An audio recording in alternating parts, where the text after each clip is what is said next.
ഇന്നലെ പാലക്കാട് മുണ്ടൂരിൽ കാട്ടാനയാക്രമണത്തിൽ ഒരു യുവാവ് മരിക്കുന്ന ഒരു സാഹചര്യമുണ്ടായിരുന്നു. ഇന്ന് അവിടെ മുണ്ടൂരിൽ CPMന്റെ നേതൃത്വത്തിൽ ജനകീയ ഹർത്താൽ പ്രഖ്യാപിച്ചിരിക്കുകയാണ്. ഉച്ചവരെ CPMന്റെ നേതൃത്വത്തിൽ ഇപ്പോൾ പ്രതിഷേധ മാർച്ച് നടന്നുകൊണ്ടിരിക്കുകയാണ്. നമുക്കത് തത്സമയം സ്ക്രീനിൽ കാണാം.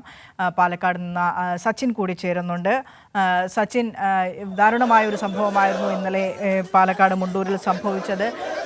CPM എന്താണ് പറയുന്നത്? ഇന്ന് അവിടെ CPM ഹർത്താലിന് ആഹ്വാനം ചെയ്തിരിക്കുകയാണ് ഉച്ചവരെ. വനംവകുപ്പിന്റെ ഭാഗത്തു നിന്ന് ഏതെങ്കിലും തരത്തിലുള്ള ഒരു മുൻകരുതൽ എടുത്തില്ല, അല്ലെങ്കിൽ ഏതെങ്കിലും തരത്തിലുള്ള ഒരു നിർദ്ദേശം, കരുതൽ നിർദ്ദേശം, ജാഗ്രതാ നിർദ്ദേശം ഒന്നും ഉണ്ടായില്ല എന്ന് പറയുന്നു.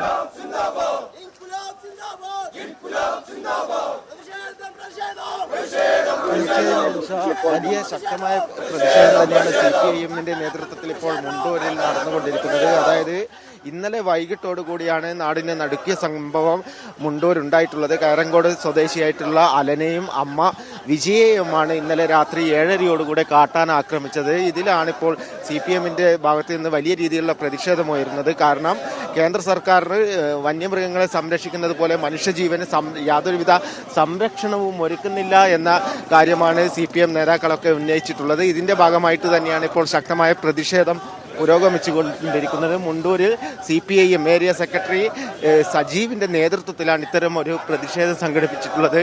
വലിയ രീതിയിലുള്ള ഒരു ജനരോഷം തന്നെ മുണ്ടൂർ മേഖലയിലുണ്ട്. കാരണം ഈ കയറങ്കോട് പ്രദേശത്ത് മുൻകാലങ്ങളിലും കാട്ടാനയുടെ ശല്യം രൂക്ഷമായിരുന്നു. അതിനാൽ തന്നെ വലിയ രീതിയിൽ അത് പരിഹരിക്കണമെന്ന് ആവശ്യപ്പെട്ടുകൊണ്ട് വനംവകുപ്പ് ഉദ്യോഗസ്ഥരെ അടക്കം സമീപിച്ചിരുന്നു. അതിൻ്റെ ഭാഗമായിട്ട് യാതൊരുവിധ പരിഹാര നടപടികളും ഉണ്ടായിട്ടില്ല എന്നാണ് CPM നേതാക്കൾ ഉന്നയിച്ചിട്ടുള്ളത്. കാരണം കേന്ദ്ര സർക്കാരിൻ്റെ കീഴിൽ വന്യമൃഗ സംരക്ഷണവുമായി ബന്ധപ്പെട്ടുകൊണ്ട് വലിയ രീതിയിലുള്ള പ്രശ്നങ്ങൾ നിലനിൽക്കുന്നുണ്ട്. ഇതിൽ ഉന്നയിച്ചുകൊണ്ട് മുൻപും CPM പ്രതിഷേധം സംഘടിപ്പിച്ചിരുന്നു. ഇതാണ് വന്യമൃഗശല്യവുമായി ബന്ധപ്പെട്ടുകൊണ്ട് ഈ മേഖലയിലെ പ്രശ്നങ്ങൾ പരിഹരിക്കാൻ സാധിക്കാത്തത് എന്ന കാര്യമാണ് CPM നേതാക്കൾ ഉന്നയിച്ചിട്ടുള്ളത്. അതിനാൽ തന്നെ വലിയ രീതിയിലുള്ള പ്രതിഷേധം ഇപ്പോൾ പുരോഗമിച്ചുകൊണ്ടിരിക്കുകയാണ്. വിൻഷ,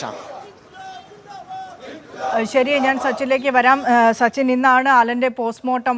ഒപ്പം ഈ ചികിത്സയിലുള്ള അലന്റെ കൂടെ പരുക്കേറ്റിരുന്നു അലന്റെ അമ്മയ്ക്കൊക്കെ. അവരുടെ ഒരു ആരോഗ്യനില സംബന്ധിച്ചുള്ള വിശദാംശങ്ങൾ കൂടി തന്നാൽ.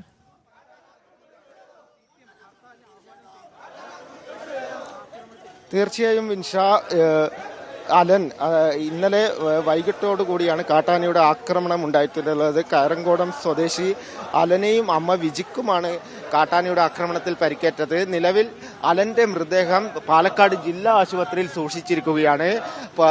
ഇന്ന് അല്പസമയത്തിനകം പോസ്റ്റ്മോർട്ടം നടപടികൾ ആരംഭിച്ച് ഇന്ന് തന്നെ മൃതദേഹം സംസ്കരിക്കും എന്നാണ് അറിയുവാൻ വേണ്ടി സാധിച്ചിട്ടുള്ളത്. അലന്റെ അമ്മ വിജിയെ വിദഗ്ധ ചികിത്സക്കായി തൃശൂർ മെഡിക്കൽ കോളേജിലേക്ക് പ്രവേശിപ്പിച്ചിട്ടുണ്ട്. കാരണം വലിയ രീതിയിൽ നെഞ്ചിലും അതുപോലെ തന്നെ മുതുകിലൊക്കെ പരിക്കേറ്റിട്ടുണ്ട്. അതിനാൽ തന്നെ വിദഗ്ധ ചികിത്സക്കായി തൃശൂർ മെഡിക്കൽ കോളേജിലേക്ക് അലന്റെ അമ്മ വിജിയെ പ്രവേശിപ്പിച്ചിട്ടുണ്ട്. ഇന്നലെ രാത്രി 10 മണിയോടുകൂടിയാണ് പാലക്കാട് ജില്ലാ ആശുപത്രിയിൽ നിന്നും അലന്റെ അമ്മ വിജിയെ തൃശൂർ മെഡിക്കൽ കോളേജിലേക്ക് പ്രവേശിപ്പിച്ചിട്ടുള്ളത്. ശരി സച്ചിൻ, ആ പ്രതിഷേധ മാർച്ചിനൊപ്പം നടക്കുകയാണ്. അതുകൊണ്ടാണ് അത്തരത്തിലൊരു കിതപ്പ് അനുഭവപ്പെടുന്നത്. സച്ചിൻ്റെ റിപ്പോർട്ടിങ്ങിൽ വലിയ രീതിയിലുള്ള പ്രതിഷേധത്തിനാണ് പാലക്കാട് മുണ്ടൂർ ഇപ്പോൾ സാക്ഷ്യം വഹിക്കുന്നത്. കഴിഞ്ഞ ദിവസമാണ് പാലക്കാട് മുണ്ടൂരിൽ കാട്ടാനയാക്രമണത്തിൽ അലൻ എന്ന യുവാവ് കൊല്ലപ്പെടുന്നത്. അലൻ്റെ കൂടെ ഉണ്ടായിരുന്ന അമ്മയടക്കമുണ്ടായിരുന്ന 2 പേർക്കും പരിക്കേറ്റിട്ടുണ്ട്. ഇപ്പോൾ വിദഗ്ധ ചികിത്സയ്ക്കായി അലൻ്റെ അമ്മ വിജയെ തൃശൂർ മെഡിക്കൽ കോളേജിലേക്ക് മാറ്റിയിരിക്കുന്നു എന്ന വിശദാംശങ്ങളാണ് സച്ചിൻ വള്ളിക്കാട് പാലക്കാട് നിന്ന് പങ്കുവയ്ക്കുന്നത്.